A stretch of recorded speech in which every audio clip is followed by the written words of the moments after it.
Hello everyone, আসসালামু আলাইকুম। কেমন আছেন সবাই? আশা করছি আল্লাহর রহমতে সবাই ভালো আছেন। আমরাও আলহামদুলিল্লাহ ভালো আছি। আমি সকালে ঘুম থেকে উঠে বারান্দা থেকে কিছু কাপড় নিয়ে আসলাম, তারপর সেইগুলো ভাঁজ করলাম। এরপরে যে সকালে নাস্তা করছি। তারপরে তো দেখলাম যে শীতের সময় তো অ্যাকুয়ারিয়ামের পানি অনেকটা শুকিয়ে গেছে। তো আমি একটা বোতলে করে পানি নিয়ে এসে তারপর অ্যাকুয়ারিয়ামে পানি দিয়ে দিচ্ছিলাম। আর এই যে পাশে আমার হেল্পিং হ্যান্ড আমাকে হেল্প করতে চলে আসছে। আসলে হেল্প তো না, কাজ বাড়াতে চলে আসছে।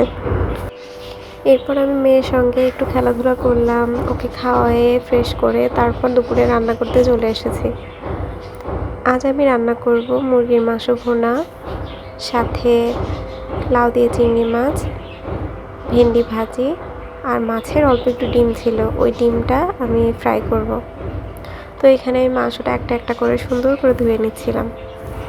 এরপর মাংসটা ভালোভাবে ধোয়া হয়ে গেলে আমি এটার মধ্যে একটু হলুদের গুঁড়া, মরিচের গুঁড়া আর লবণ, এই তিনটা জিনিস দিয়ে ম্যারিনেট করে রেখে দিয়েছি।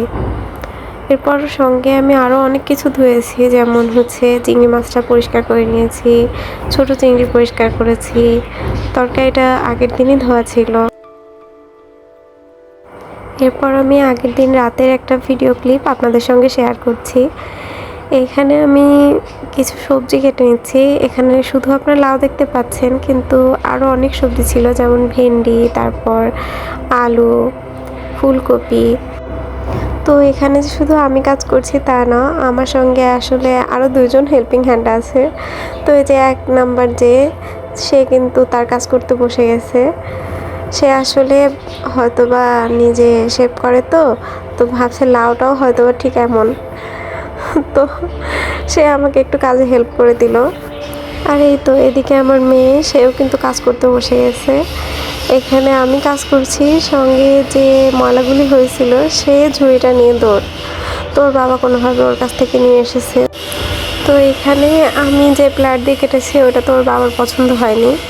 তারপর ওর বাবা যে পিলার দিয়ে আর কি লাউটা কেটেছে, এটা হয়তো আমার মেয়েরও পছন্দ হয়নি। তো সে আবার দেখেন থার্ড রাউন্ডে আমাদের শিখিয়ে দিচ্ছে কীভাবে পিলার দিয়ে এটা কাটতে হয়। এই তো এইভাবে হাসি আনন্দে আমাদের কাজও হয়ে যাচ্ছে আর সময়ও কেটে যাচ্ছে। তো এখানে আপনাদের সঙ্গে কথা বলতে বলতে আমার সবজি প্রায় কাটা হয়ে গেছে। এখানে আমি লাউ কেটেছি, ভেন্ডি কেটেছি, ফুলকপি, তারপর আলু, এগুলো সব কাটা হয়ে গেল আমার। এরপর চলে যাব আমাদের মূল রান্নায়। এখানে আমি প্রথমে লাউ দিয়ে চিংড়ি মাছ রান্নার প্রস্তুতি নিচ্ছি। এখানে চিংড়ি মাছগুলোকে আগে 2-3 মিনিট ভেজে নিলাম তেলে। তারপর এই তেলের মধ্যে আমি পেঁয়াজ কুচি দিয়ে একটু ফ্রাই করে নিব। তারপর একটু ফ্রাই করা হয়ে গেলে এটার মধ্যে আমি কমন যেসব মশলা আছে ওইগুলো দিয়ে, একটু রসুন বাটা এটা দিয়ে আমি ভালো মতো কষাই নেব। তারপর এটার মধ্যে আমি লাউটা দিয়ে দেব আলু সহ, দিয়ে এটা ভালোভাবে কষাই নেব আবার। তারপর ঝোলের পানি দিয়ে দিব। তারপর আমরা এটাকে ঢেকে দিব। আর অন্য চুলাতে আমি মাংস রান্নাও করে ফেলবো। তো এটার জন্য আমি মুরগির মাংস যেগুলো ছিল এগুলাকে ফ্রাই করে নিচ্ছি। আমরা আসলে ফ্যামিলিতে 2 জন মানুষ, তো মাংসটা একটু কম আর কি রান্না করা হচ্ছে, আপনারা কেউ কিছু মনে করবেন না। আসলে আমাদের খাবার কেউ নেই। তারপর এই যে যখন একটু বলক উঠে আসছে তখন এটার মধ্যে আমি কিছু কাঁচামরিচ চিরা সেগুলো আর কি দিয়ে দিব। তারপর এখানে মুরগির মাংসটা আরেকবার একটু উল্টাই দিলাম। তো এখানে মুরগির মাংসটা ভাজা হতে থাক, আমি সাথে কিছু শুকনো মশলা রেডি করি। এখানে আমার লাগবে কিছু শুকনো মশলা, তো আমি আমার সেলফ থেকে এগুলো নামিয়ে নিচ্ছিলাম। এখানে আমি কিছু তেজপাতা নিয়েছি, তারপর দারুচিনি, লবঙ্গ, এলাচ, এগুলো আমার সব কিছুই ধোয়া। এগুলো আমি ধুয়ে তারপর রোদে শুকায়ে তারপরে এগুলো সব সময় সংরক্ষণ করি। এতে আমার জন্য ভালো হয়, রান্নার আগে ধোয়া লাগে না, নতুন কোনো ঝামেলাও থাকে না। তারপর আমার মাংসটা ফ্রাই করা হয়ে গেছে। এই মাংসগুলিকে এখন আমি তুলে নেব। তারপর ওই সেম তেলে আমি আলুগুলাও ফ্রাই করেছি, ওইটা আসলে দেখানো হয়নি, দেখালে আসলে ভিডিওটা অনেক বড় হয়ে যায়। তারপর ওই সেম তেলের মধ্যে আমি পেঁয়াজ দিয়েছি আগে, তারপর এটা একটু ভাজা ভাজা করে তারপর রসুন আর জিরা এই দুইটাই দিয়েছি। আমি মুরগির মাংসে কখনোই আদা ইউজ করি না। তারপর এটার মধ্যে কিছু কমন যে গুঁড়া মশলা ওইগুলো দিয়ে তারপর ফ্রাই করা সেই আলু আর মুরগির মাংস ওইটা দিয়ে আমি পানি দিয়ে তারপর ঢেকে দেবো সিদ্ধ হওয়ার জন্য।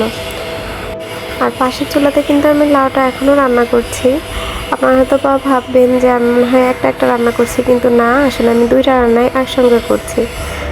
আর এই ফাঁকে আমি আপনাদের সঙ্গে আমার এলাকাতে যেভাবে ডিম রান্না করা হয়, মানে মাছের ডিমটা যেভাবে ভাজি করা হয় সেটাই শেয়ার করছি। এখানে আপনারা সব কিছু দেখতে পাচ্ছেন। তো আমি শুধু এটাই দেখাচ্ছি যে এখানে ডিমের মধ্যে অনেক নাড়ি আছে, দেখেন। এই নাড়িগুলোকে ফেলে দিতে হবে। এভাবে হাত দিয়ে চেপে চেপে ডিমটাকে বের করে নাড়িগুলোকে ফেলে দিলাম। দিয়ে এটাকে শুধু এখন তেলে ফ্রাই করা ছাড়া আর অন্য কোনো কাজ নেই। তারপর এদিকে এই যে আমার লাউ রান্না প্রায় শেষ দিকে এসে আমি একটু ধনিয়া পাতা আর জিরা দিয়ে তো এটাকে এখন 5 মিনিট দমে রাখলে হয়ে গেল আমার লাউ দিয়ে চিংড়ি রান্না। এরপরে আমি রান্না করে নেব ভেন্ডি ভাজি। তো এটা আসলে বলে বোঝানোর কোনো কিছু না। আমি জানি আমার যে সব আপুরা আমার ভিডিও দেখছেন তারা আমার থেকে অনেক ভালো রান্না পারেন। আমি আসলে ভিডিও করতেছি তো এখন কি বলবো, তার জন্য এগুলো না বললেই নয়। আসলে আমি এত সময় ধরে একা একা কী কথা বলতাম, এই জন্য। তারপরে এখানে আমরা দুপুরে খাওয়া দাওয়া করে নিচ্ছি। এখানে আপনাদের ভাইয়াকে আপনারা শুধু খেতে দেখবেন, কারণ আসলে বেবি হওয়ার পরে আমরা একসঙ্গে আর খেতে পারি না। একজন আসলে মেয়ে সামলায়, আরেকজন খেয়ে নিই, এভাবে আসলে সময় যায়। এটা আরেকদিনের ক্লিপ। এটা আসলে আমি আমার বড় ভাসুরের বাসায় যাচ্ছিলাম। তো ভাইয়ারা অনেক দিন ধরে বলেছেন আমাদের যাওয়ার কথা, আসলে সময় সুযোগের অভাবে আমাদের যাওয়া হয়নি। এখানে আমার বড় যে যা, তিনি খুব মাছ পছন্দ করেন। তো আমি ভাবলাম যে আমি কিছু রান্না করে নিয়ে যাই। তো এখানে তার জন্যই আমি কিছু রান্না করে নিয়েছি। আর এখানে গুড়ের পায়েস, তারপরে যে পাটিসাপটা পিঠা, তারপর এখানে ভাজা পিঠা আছে, এইগুলো আর কি সব কিছু আর কি ওনাদের জন্য নিয়ে যাচ্ছিলাম। শীতের সময় তো সব কিছুই গুড় দিয়ে আর কি তৈরি করা। তারপরেই তো আমরা রেডি, বের হব। তো আত্মীয় বাড়িতে যাচ্ছি, মিষ্টি না নিলে কি হয়। তো পাশে একটা মিষ্টির দোকান আছে, তো ওখান থেকে আমরা কিছু মিষ্টি নিয়ে নিচ্ছি। তারপর আমরা সিএনজিতে উঠে পড়েছি ভাবিদের বাসায় যাবার উদ্দেশ্যে। তো বলতে বলতে আমরা ভাবিদের বাসায় চলে এসেছি। এখানে আমার হাজব্যান্ড, ভাইয়া, তারপর আমার ভাসুরের ছেলে, ওনারা বসেছেন খাবার জন্য। এখানে ভাবি অনেক কিছু রান্না করেছে আমাদের জন্য। তারপরে যে বিকালে নাস্তাও দিচ্ছিলেন আমাদের। তো ভাবিদের ছাদটা খুব সুন্দর। তো বোঝাই যাচ্ছে এখানে যিনি মালি বা মালিনী, আমি তো আসলে জানি না, তো তিনি অনেক বেশি যত্ন করেন। আর এখান থেকে ঢাকার ভিউটা তো খুব খুব সুন্দর দেখা যায়।